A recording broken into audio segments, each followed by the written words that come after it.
Purpose হচ্ছে মুমিন। এই যাকাত, যাকাত শব্দের অর্থ দিয়ে যদি আমরা যাই তো আমরা বুঝতে পারবো যে কত সুন্দর জিনিস। যাক্কা ইউযাক্কি তাসকিয়াতান ওয়া যাকাতান, তার অর্থ হচ্ছে যে মালকে বাড়ানো, তার অর্থ হচ্ছে মালকে পাক করা, পবিত্র করা। তো আমরা দেখি সত্যিকারই আল্লাহ রাসূল সাল্লাল্লাহু আলাইহি ওয়াসাল্লাম কে আল্লাহ রাব্বুল আলামিন আদেশ করেছেন, খুদ মিন আমওয়ালিহিম সাদাকাতান তুতাহহিরুহুম ওয়া তুযাক্কিহিম বিহা ওয়া সাল্লি আলাইহিম ইন্না সালাতাকা সাকানুন লাহুম।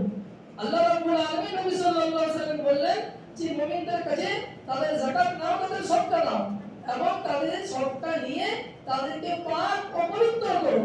তো এই যাকাত দিলে অন্তরের যে গভীরতা, অন্তরের যে কৃপণতা সেগুলি পাক হয়, মনের যে আবর্জনা সেগুলি পাক হয়। আপনি প্রত্যেকটা জিনিস দেখবেন পাক করার একটি পদ্ধতি আছে। কাপড় নাপাক হয়েছে তো কাপড়কে ধুয়ে পাক করতে হয়, জমিন নাপাক হয়েছে সে জমিনকে ধুতে হবে, নচেত সে মাটির খড়কে ফেলতে হবে, নচেত শুকিয়ে গেলে জমিটা পাক হয়ে যাবে। চামড়া আছে, চামড়াটা আপনি রোদে শুকিয়ে দিলে পাক হয়ে যাবে। তো প্রত্যেকটা জিনিস পাক করার একটা পদ্ধতি আছে। তো এই মালকে পাক করার পদ্ধতি হচ্ছে 40 ভাগের 1 ভাগ আপনার নয়, সেটা যেটা আপনি খান।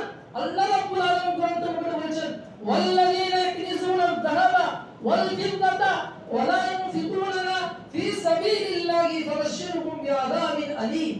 যে সমস্ত ব্যক্তিরা সোনা রূপকে ওয়াল্লাযীনা ইয়াকনিজুনা জমা করে, যাহাবা ওয়াল ফিদ্দাতা যাহাব মানে সোনা, ফিদ্দা মানে চাঁদি, সোনা রূপকে জমা করে, ওয়াল্লাযীনা ইয়াকনিজুনা আয-যাহাবা ওয়াল ফিদ্দাতা ওয়া লা ইউনফিকুনা ফি সাবিলিল্লাহ, এবং সে সোনা রূপকে আল্লাহর রাস্তাতে খরচ করে না।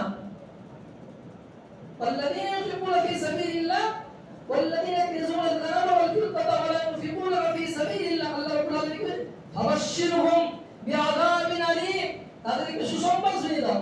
সুসংবাদ বলছেন, হেও করে বলছেন কিসের সুসংবাদ? বিআযাবিন আলীম, বড় কষ্টদায়ক, বড় শাস্তির কথা, বড় শাস্তির সুসংবাদ।